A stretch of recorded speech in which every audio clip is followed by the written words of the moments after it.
We are very happy to have Muchiri Nyaggah, who is the Executive Director of the Local Development Research Institute, which is an action-oriented think tank supporting the efforts of African Union member states to end extreme poverty and hunger and reduce inequalities. And LDRI's work is focused on the role of agriculture transformation in these efforts, especially the capability of states to have available to them and to share openly data and statistics for decision making. Today's webinar is particularly focused on how agricultural development in Africa is having an impact using open data. So I would like to welcome our speaker, Muchiri, who is going to share his experiences on this. So welcome, Muchiri, and over to you now. Oh, thank you, Suchit. It's a pleasure to be here. Thank you for inviting me to be part of this. It's an honor to be able to share some of the work that we're doing and the things that we find particularly exciting, and we're glad to be part of this. All right, so if you can see the screen, I'm talking a little bit within the context of the agricultural development agenda in Africa. So it's not we're not primarily about open data. We're about the issue, and the issue is ending hunger, ending poverty, and reducing inequality on the continent. So open data, in my view, in the view of those of us at LDRI and in other partner organizations, that open data is an enabler. It plays a supporting role. But the main actor here is the issues that we are trying to address. So this is the first part of my presentation is a bit of a commercial break. I'll tell you a little bit about LDRI and a little bit about the Africa Open Data Network, and then I shall jump into it just to give you a little bit of context about why we approach these issues the way we do. So like Suchit mentioned, we're an action-oriented think tank. We support AU member states in their efforts to end hunger, poverty, and reduce inequality. Our main interest really is in what they need, what people need in order to get their jobs done. In our context, of course, it's within the area of data and statistics. How do we make sure that people have the data, the information, the evidence they need to make a policy formulation? How to implement that policy, monitor it, and review it in ways that are effective. That really for us is like our main point of departure. We focus on agriculture a great deal. We feel it gives us a touch point with just about everything else we're working on. The issue of gender inequality, women's rights, women's economic empowerment is a very big part of how we see our work. We look at the issue of statistics. We look at the issue of agricultural transformation within the context of the Malabo Declaration, which I shall talk about in just a minute. The Africa Open Data Network is an initiative that we are convening. So the Africa Open Data Network is part of the Open Data for Development Network, which is a community of champions, institutions, organizations, people who are working to bring open data to bear on the development challenges the planet is facing, the world is facing. And AODN is the Sub-Saharan Africa node for the OD4D network. We're privileged on the continent to have 3 nodes. One is CAPDO, that's on the Francophone West Africa side of the continent. The other one is hosted by the American University in Cairo in their access to knowledge for development initiative, and then AODN hosted out of Nairobi by LDRI. So that gives you just a brief idea of how we work, and it'll give you a little bit of context about why we are mobilizing people in the way that we are attempting to do. These are the 5 things that we set out to do at AODN. One is to mobilize for advocacy on a common African agenda. And we look at this from a thematic perspective. So those of us working on agriculture, our common African agenda is the Malabo Declaration made by the AU heads of state in 2014 in Malabo. And that becomes the main agenda for those working on agriculture open data within the context of AODN. Of course, those working on gender and women's rights, it's the Maputo Protocol. those working on statistics, East African Charter on Statistics, and so on and so forth. The second area is providing a platform for shared learning and peer networking. We're very big about that. The whole effort around capacity development for us sits within this really well. How do we get people to get better at using data and using open data to move things along? So how do we connect people who are working on open data in different geographies so that they can collaborate, learn, and move things along? That is closely related to our objective on providing information resources to the community. And of course, we are working around the area of research as well. It's a very central part of our work. How do we know what works, what doesn't, and what's next for open data in Africa? So we have a research agenda there as well, which we envision to be the entry point for the community at LDN for use in advocacy and in mobilizing support for the work we're doing.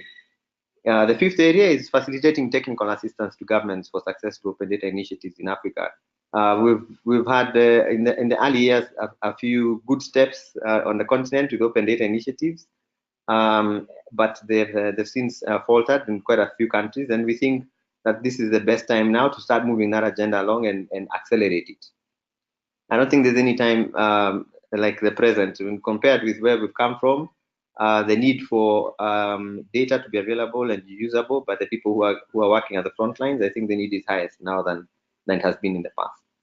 So those are the 5 objectives of the Africa Open Data Network. And there will be no pop quiz later, but it would be nice for you to keep those in mind, because for some of us, they give us an entry point to know exactly how we want to participate going forward.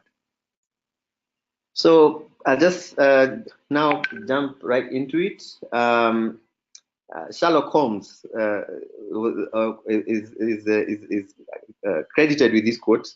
If you've read the Arthur Conan Doyle Adventure of the Copper Beaches, you'll probably remember this. Data, data, data, he cried impatiently. I can't make bricks without clay. For a lot of us in our work, the things that we use data to do, I consider those bricks. And the bigger agenda that we are contributing to is building. Whether it's a wall or a building, whatever it is that we're bringing the bricks to. In Africa, we're bringing the bricks to the Africa we want, to the continental agenda. So the context here is the bigger agenda for where we want to go as our building, as the thing that we're trying to get done. Data is the clay which we make the bricks that we need. And this, within the context of agriculture, is a brief summary of those bricks framed within the Malabo Declaration that was made by the heads of state that I mentioned earlier. For those of you who are not familiar with the Malabo Declaration, we can share it after the call. It's not a very big document, but it is a good document for you to read and see what it is that African countries are trying to do. These 7 bricks represent the place where we're bringing clay, the place where we're bringing data. Ending hunger, that's a specific thing that the AU heads of state committed to do. Recommitting themselves to the principles of CAADP, or the Comprehensive Africa Agriculture Development Program. Increasing agriculture investment, tripling intra-African trade, halving poverty by 2025, mutual accountability, making sure that we can report to each other on what we are doing and keep each other accountable, building the resilience of communities to handle natural disasters and other adverse events that are happening, climate change. These help us make progress towards the Africa we want, and that's what we are trying to build. So I ask you to look at these as the bricks, and we're going to look at clay, the data that we need to bring in order to have these things happen. So I talked about results in the blurb that was sent out as we prepared for this call, and I just want to highlight them because of the critical role they play. I do not work for RESAX. LDRI is not part of the RESAX institution. RESAX is an AU initiative supported by partners such as the CGIR institutions, IFPRI. I believe, are the central actor there. Some other CG institutions across the continent play a role, including the International Livestock Research Institute, I think the International Water something, I forget. But RESAX is a good example of how Africa has looked at data in the past. And it really does show that we're not alien. I mean, the idea of data and open data is not alien to the continent. This is something that African governments have been supporting and have brought political support to at the continental level for a while. The regional strategic analysis and support system exists at that regional level, but also at the national level. At the national level, they're just simply called SACs, Strategic Analysis and Knowledge Support System. If your country is implementing, if your country is part of the CAADP process, there's a chance that you have a functional SACs. And the question then is the extent to which you're able to participate in that SACs and access information for you to participate. The whole idea is to make sure that people have access to policy relevant data. How do you facilitate dialogue so that people can bring their knowledge and insights into the implementation of the agriculture strategy for that country? How do we make sure that we are putting in place the infrastructure and the knowledge and the data for people to monitor progress and all these things? And that's what RESAX does. And it does a very good job. If you go to their website, resax.org, you'll find a very interesting project called the E-Atlas. And if you can go there, you'll find for quite a number of countries, you can go down and see in a GIS form, in a map form, how your country is doing on very specific things, including things like productivity, things like stunting in children under 5, and unlike many other international sources, RESAX makes it possible for you to see things at a sub-national level. And that's an example of data that's been made open, made public, so that people can use it to support implementation of these things. So I mentioned this because of the critical role RESAX plays at the continental level, the kind of technical expertise they're bringing to our countries so that we can do that SACs at the national level as well. But they of course, are not the only thing that's happening. In some of our countries, like I mentioned, you have open data initiatives, ministries of information and the national statistics agencies and the ministries of planning, collaborating to bring data out into the open. This is a quote from the actual declaration, and it gives you an idea for the level of political commitment that was brought to RESAX. So once again, I don't work for them, but I am glad to be a champion for the work that they're doing. They develop mechanisms to enhance Africa's capacity for knowledge generation and management, to strengthen evidence-based planning and implementation. This idea that we need to enhance our capacity as a continent to generate knowledge, data, manage it, and be able to strengthen evidence-based planning and implementation is very, very core to how we are doing our work. And that's something that I think we should all keep in mind. And at AODN, this is really how we see our role, that we want to work towards strengthening Africa's capacity. And we want to do that even within the context of data. So we'll pick one brick. We had 7 bricks that I was using to illustrate within using the framework of the Malabo Declaration. The 7 things African governments, heads of state, agreed that the governments are going to pursue between now and 2025. And for ending hunger, the brick on ending hunger that we are bringing towards seeing the Africa we want has these 4 things that are connected to it. One is doubling productivity. We need to double our productivity in Africa if we are going to be able to feed ourselves. We already have quite a number of countries that are net importers of food. And yet we have 60% of the planet's arable land. That is not right. We need to fix that. And that's something that everyone is on board about. We might have great productivity, but if we're losing a lot of that through post-harvest losses, doesn't make any sense. So that becomes the specific area of work that that African governments are working towards. The third is integrating social protection into the agricultural development strategies, the work that's being done at the national level.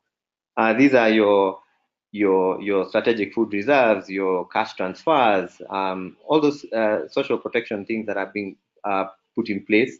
And social protection takes many forms. But how do we integrate this into our agriculture strategies? Yeah, so that we're not doing things that are leaving out smallholder farmers and agricultural communities from being protected from adverse events. The fourth thing that we're bringing to the whole ending hunger brick is improving nutrition.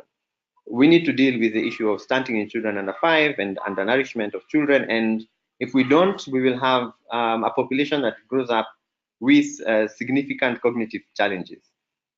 That's something that I think even President Adesina of the FDB has brought up in a couple of occasions.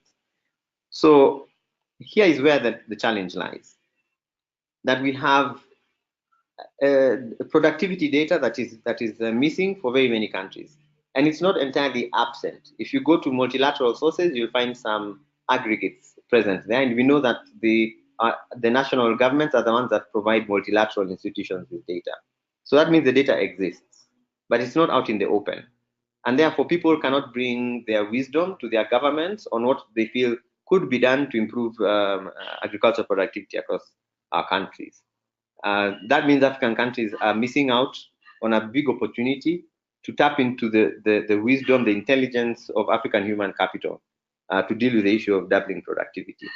Having post-harvest losses has been an area of work. It still remains, but the problem is we don't know at the subnational level where our crops are, which areas are struggling the most with what kinds of losses. Is it losses on the farm? Is it losses in transit? We don't have that level of data. There are estimates, but they tend to be very national and or commodity based. So I can't tell you how the eastern part of Uganda is doing versus the western part of Uganda is doing on post-harvest losses for something, for a specific commodity. And yet there are people who would be able to weigh in and help with something like that. Integrating social protection, we don't have good data. Even when it's available within the public sector, it is not shared with those who could speak into it. There are those international organizations that partner with governments that are able to surface some of this, but we could do a whole lot better in understanding the way climate change or food scarcity or crop failure is affecting specific vulnerable groups in specific parts of our countries.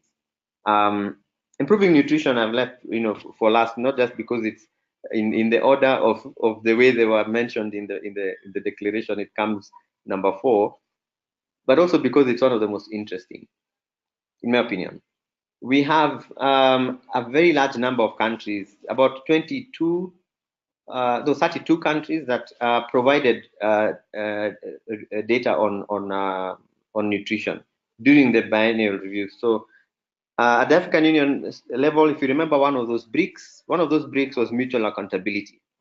And for mutual accountability to work, one of the commitments that was there was that there will be a biennial review process. So every 2 years, the heads of state will get together and they will present to each other how they have done on the specific commitments in the Malabo Declaration.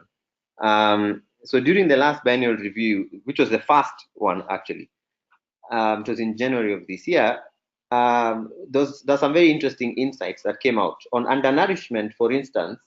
Of the 32 countries that presented data on this, and that's a signal for what areas that we need to do a lot of work.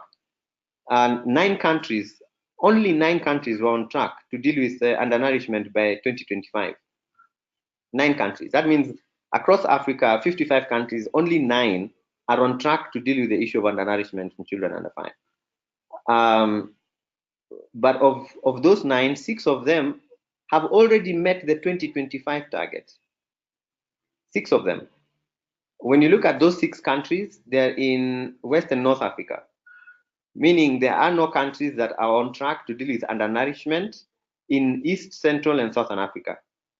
And East and Central Africa and Southern Africa can sometimes tend to be perceived as the breadbasket regions of the continent. South of the Sahara is where we see them. And this for me was a shock. I would have expected countries with higher GDPs in the SADC region or in the Eastern region to be doing well on this area. But the data says otherwise. And if we have open data that allows us to see where exactly, which parts of our countries are contributing to a bad score on undernourishment in children, we would be able to target those interventions in ways that make sense. This, for me, gives us a frame within which to answer a question that we've been asking, for the last 7 or 8 years. We want open data, but open data for what? This gives us one area where we can say open data for this. Because unless we can bring to our public sector, our senior government officials, the argument for why investments need to be made in making data open and connect those arguments to the delivery of things like this, which are also tied to their own political manifestos, we will continue struggling with funding open data in Africa. At present, just about all our open data initiatives rely on development partners. And the shock for me, I think, is that an open data initiative is not even that expensive. And that's just my back of the envelope estimate for what it would cost to do one. I think one of the challenges is because we've been unable to connect our open data initiatives to concrete things that we are trying to achieve. The brick on ending hunger for me is one of them. So how do we move forward? How do we change the way open data is working? How do we strengthen our initiatives? For me, these 3 things kind of give me a way to look at it. One is align. Like I said, find a brick, find the commitments that are being worked on, and use that. So in your country, if you have a national agriculture strategy, that should be the leap off point for an open data initiative on agriculture. What are innovators and civil society asking for? If you have people working on specific commodity value chains and they're looking for data that responds to cold chain, data that responds to post-harvest loss management, data that responds to packaging and distribution, and that is data that is held somewhere within government, that becomes a target area to have that data out. It aligns with the demand areas, it contributes to the national strategy, and chances are, in most cases, those are the same things you find being reflected in national development plans. At the continental level, you have the frameworks like CAADP, and at the global level, you have issues like the SDGs. There's a global strategy on agriculture as well. Those are the things that provide us with a base on which to anchor our open data work, at least at the advocacy level, where we're trying to make data more available. How do we expand our open data initiatives? And like I said, government may have a lot of data, but 2 things plague government. One is government doesn't know what government knows. Because of the silos that are present within government, we'll always have a challenge understanding what data is within government that responds to the issues we're trying to solve. So we need to look beyond government, and we need to look at new sources of data.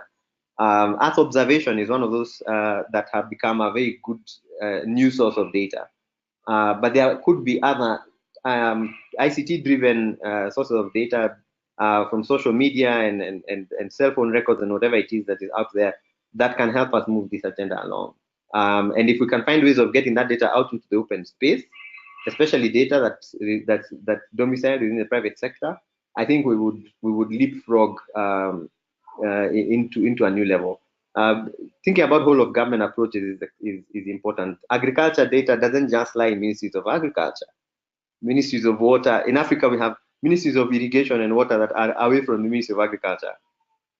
They have data that is needed. Ministry of Environment have data from the meteorological departments that is useful for agriculture. Their governments, so the Ministry of Land and the Ministry of Agriculture are separate. Ministry of Land could have a lot of information that is very useful for land use management that works for agriculture. So bringing a whole of government approach to the issue of open data for agriculture is important. And that means avoiding amplifying those silos and strengthening the silos in government, and instead looking for ways of perforating them so that they bleed into each other. The silos won't go away, but if we can create opportunities for them to cross-pollinate, to interlink, that would help us bring a whole of government approach. Then, of course, expanding them by bringing multi-stakeholder engagement so that you can tap into the wisdom of the masses. Dealing with the regulatory and legal barriers that keep data from getting out.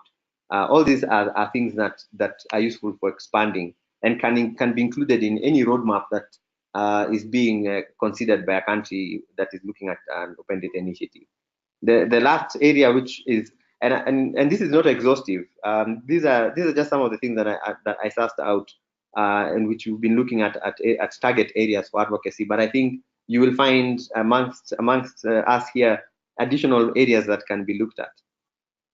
On engagement, how do we bring a data-driven development discourse to our spaces so that open data, we've brought new sources of data, we have whole government approaches, we're aligning everything with national action plans, and we're doing all these things. But how do we tell those stories? How do we get it out? How do we build the capacity of those who can use that data in this fantastic new initiative to get the job done? We need journalists to have that capacity. We need NGOs and civil society organizations working at the grassroots to have that capacity. We need to open up dialogue spaces to talk about these things, to talk about the data that we need. And we need to do that beyond our state capitals. Everything, at least in many parts of Africa, is tending to concentrate in the capitals, especially around open data, and not bleeding enough into the regions. And we need to address that if we have to move forward. And then we need to think about outreach and engagement in a multi-channel way. So it's not just about building apps. It's not just about doing cool visualizations. We can visualize and tell data stories using mediums that have been used for a long time, whether it's storytelling, film, whatever it is that we have already used and successfully mobilized for getting things done on the continent. TV, radio, FM, newspaper, all these are channels that we can use to disseminate content. I think we should continue working towards those things as platforms for dissemination. So it's that kind of thinking that we are working on at the Africa Open Data Network. And we are looking now to set up a specific community, a specific data community on agriculture and nutrition, because we think if we don't get moving and get moving quickly, we've already, I think, entered a phase where the rush is on. Our countries are already behind schedule. Like I said, we have 9 countries only that are on track to meet undernourishment targets. What's happening with our children in all the other countries across Africa? What is it going to look like by 2025?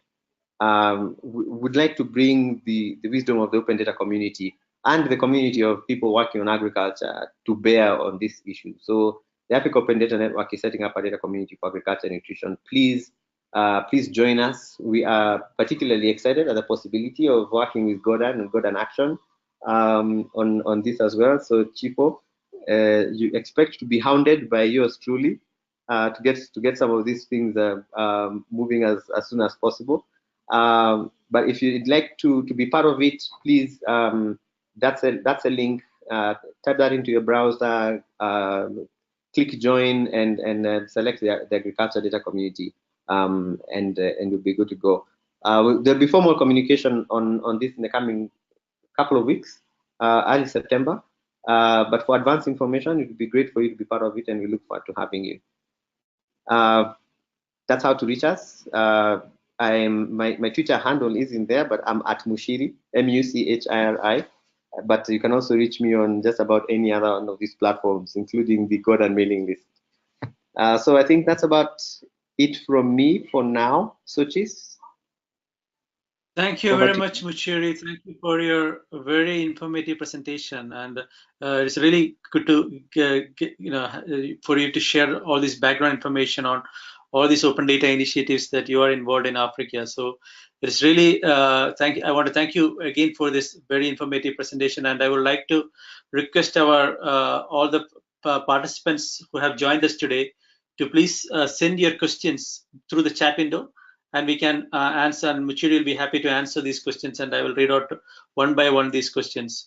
So, okay, maybe when we are waiting for these questions, Muchiri, if I may ask one question, because I was very interested to see the example of malnutrition that you mentioned, because I think that's one area not only in Africa but in Asia, a lot of other places as well. So, from my small experience in India, one of the things I also realize is many of these, we are talking about all these digital technologies now, but one, in passing you mentioned about radio, and it's again, different means of communication, but in many of the rural areas, in for example in India, where I have experience and I come from, even today, a lot of the people in the rural areas, their main form of information is by radio. They don't have, so I was very interested to get your inputs on how you think, for example, these data journalists who are empowered with this open data, how they can engage with, with non-digital kind of ways of communication.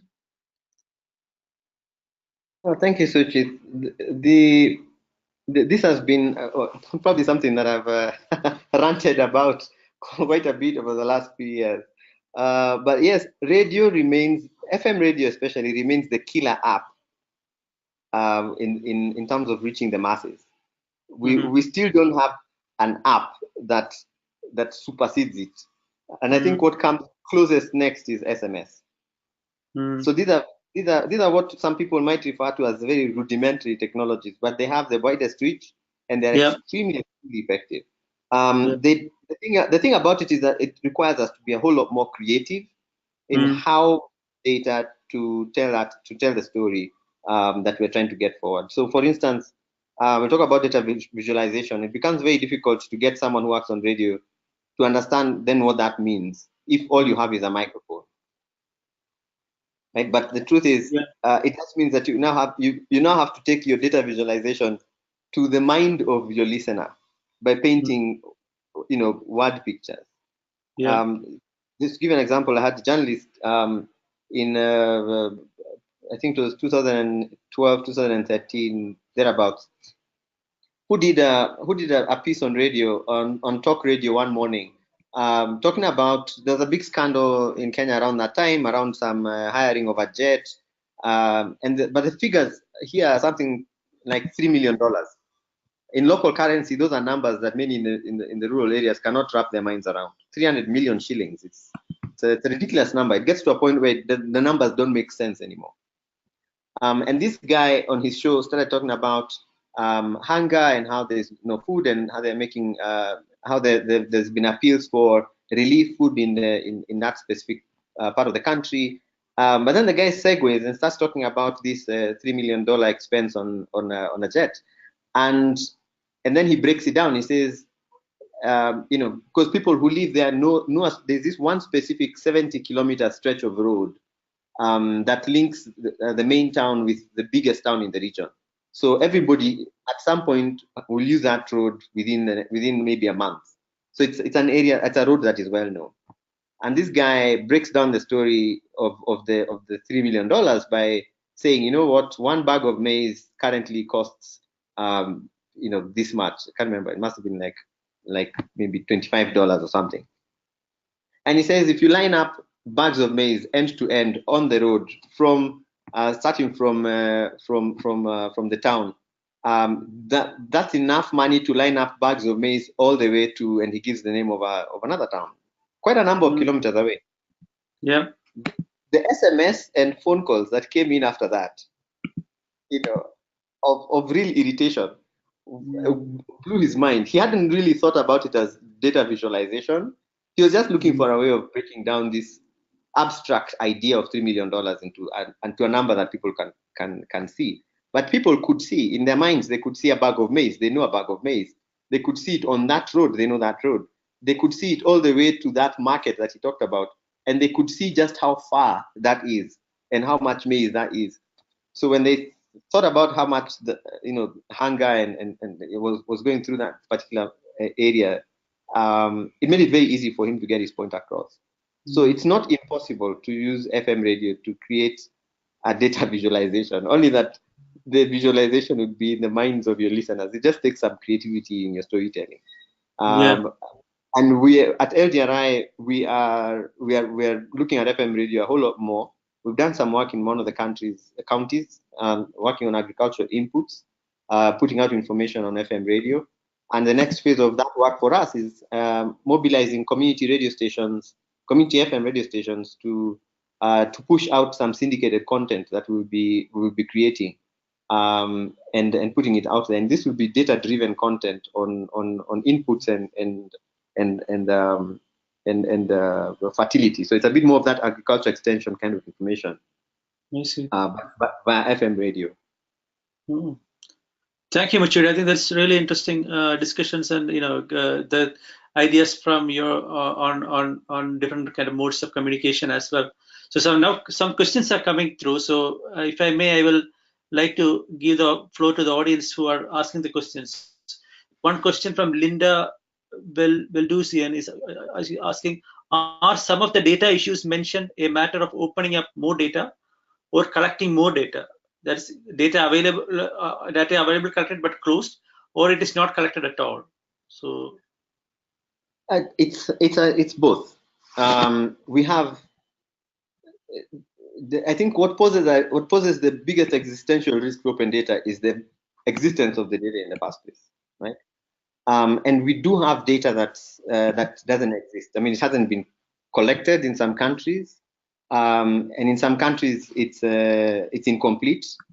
And then of course you have the other issue where in some countries it's collected but it's closed. The problem, I think, is on a spectrum of non-existent to open with challenges at all points in between. Just to give you an example, productivity data for commodities, we had conversations in Kenya and Uganda about a year ago, looking at where can we get commodity disaggregated productivity data going back a number of years. And some of the people in the room were convinced the data doesn't exist. A few months ago, I saw data going back 15 years for 40-something commodities. So the data was there. So you have I would add an additional challenge here. It would be data that exists and people don't know. Even within the Ministries of Agriculture, they don't know where the data is or that it does because of the silos that exist even within. Thank you, Muchiri. So next question is from Dora Minevi, who is asking, access to open data at national level is difficult. In your view, who should spearhead data generation and management for the public? I think this is something that has to be dealt with at the national level. There's the how do you say it? The uniqueness of every country and how every government is configured that comes into play with something like this. So in some countries, the institution spearheading would be the National Statistics Agency. In some countries, the spearheading is happening from the Ministry of Information, which has tended to be, in many countries, the champion for open data. And in some countries, it's the presidency. But in my view, because you asked for my view, Dora, so I'll give you Muchiri's view. In my view, the issue of open data and putting out this data should be spearheaded by the presidency. I think the presidency is the only part of government that has a high political power to get every single ministry, department, and agency in government to toe the line. And that means you'd expect open data to be led by, if it's not legislation, it is executive orders, organizing how government is going to function, and explicitly stating who would be responsible for doing what within the context of an open data initiative. That for me would be the best place to house it. It insulates the Open Data Initiative from the data hoarding and power plays and the silos that happen downstream when you go into specific ministries. So yeah, that's my view, and it's actually one view that I hope will be followed by a few African countries. We need to move this thing along and hurry up. Thank you, Muchiri. And so moving to the next question from Syed, who is asking, how is your webinar maybe utilized in Bangladesh situation? Maybe he's meaning, how your work may be utilized in Bangladesh, another country situation. I'm not sure what the context in Bangladesh is, but I would say if you take the basic approach I talked about here in terms of thinking about open data, I would suggest that this is how you'd want to look at it. I think Bangladesh would probably have an agriculture strategy. There's a lot of work being done around improving productivity, especially around rice. So those are some of the areas that an open data initiative, especially one that speaks to agriculture, would find a home in terms of the language and the ideology behind it. But I think this gives you a generic template of sorts that you can build on in terms of trying to figure out how to get something to move. Of course, this doesn't address explicitly issues around how do you fund this thing, how do you organize human resource around this thing, and those are additional areas that would have to be looked at.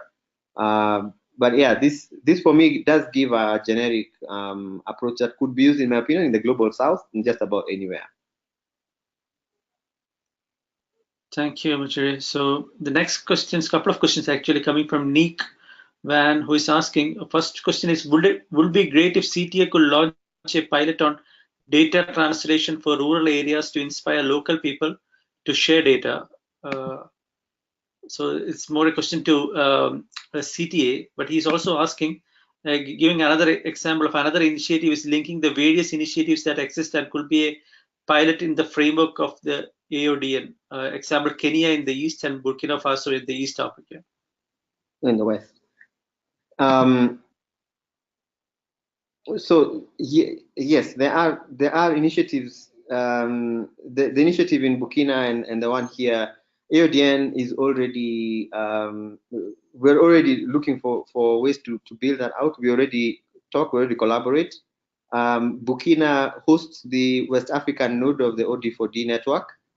So our friends at CAFDO are actually based in Burkina Faso. So that gives us the fact that we're the same family of organizations working on this gives us a place to collaborate from.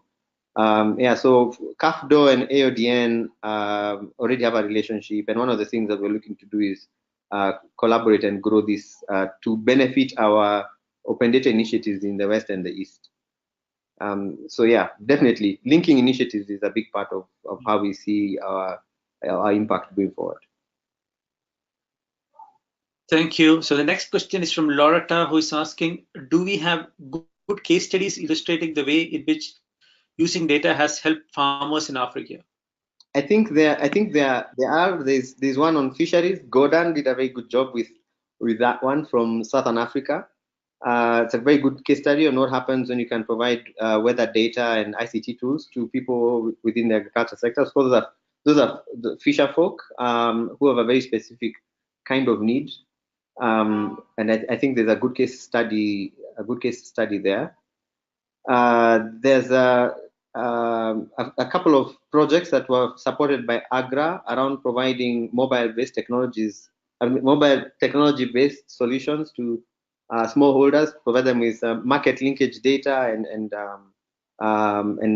agricultural information. That a couple of them I think were quite successful. I think when I looked at them, one of them was still in pilot. So AGRA have a couple of good case studies on that as well. And there are a few others I think that are working around agriculture information. I was in a meeting recently where someone talked about I forget, Suchis, you might know about this, a platform that allows farmers to ask each other questions on a SMS type platform. So you can go on a platform and ask for information, and I believe that kind of an approach could be very useful in terms of putting data out that helps farmers in specific places. None of these, I think, are examples that have scaled significantly. They're still in their early days. With at LDRI, we have one that's running in a really local, like small pilot phase around inputs information. And what we did with that was expose the actual price of agriculture inputs to smallholders. And one of the stories we're getting back was how surprised people were to find out that they were being overcharged for fertilizer when they could just go down the road a couple of kilometers and pay less, significantly less. So you'll find examples like this happening at the pilot level. I think the only place where we have like very good examples that are at scale are around financial inclusion and especially insurance, where there's a lot of data that's being used related to weather, related to credit scoring and things like that, that are actually helping farmers get things done. The extent to which a lot of these are driven by open data, I think, is another matter altogether. But there are quite a few of those data-driven examples. Thank you, Muchiri. So the next question is from Arti Krishnan, who is asking, there are a few reports out on how digitization such as Precision Agriculture Act platforms, etc., will alter farmer livelihood significantly. What sort of data sources do you know that exist in the African context? What sort of structures do you think need to be in place to collect relevant data for policy making? Wouldn't this be more than just government departments sharing data, but would need public sector, private sector to share data as well? Thank you, Arti. The answer to your last question is yes, most definitely. And just working backwards, there's a good example of a private sector, a good example of an initiative that has a private sector presence that is creating a source that could be really useful for precision agriculture in this context. The one that that comes to mind right now is the Africa Regional Data Cube, that is opening up millions of dollars worth of Earth observation data, satellite data, covering a number of issues from land management to water to urban development, with significant resolution. Meaning, using that data, in theory, using that data would allow a provider to advise a farmer in a specific area where their farm size is beyond a certain size, let's say about 2 to 5 acres. You know what kind of inputs they should be thinking about because of what the remote sensing data says about the soil in that area. And I think that's an example of data that's coming from outside of government, coming from sources such as NASA, but also being made possible through partnerships with organizations such as Amazon, who are a very big part of that project as well. So the private sector is playing a big role there. Government needs partners like that to get that particular job done.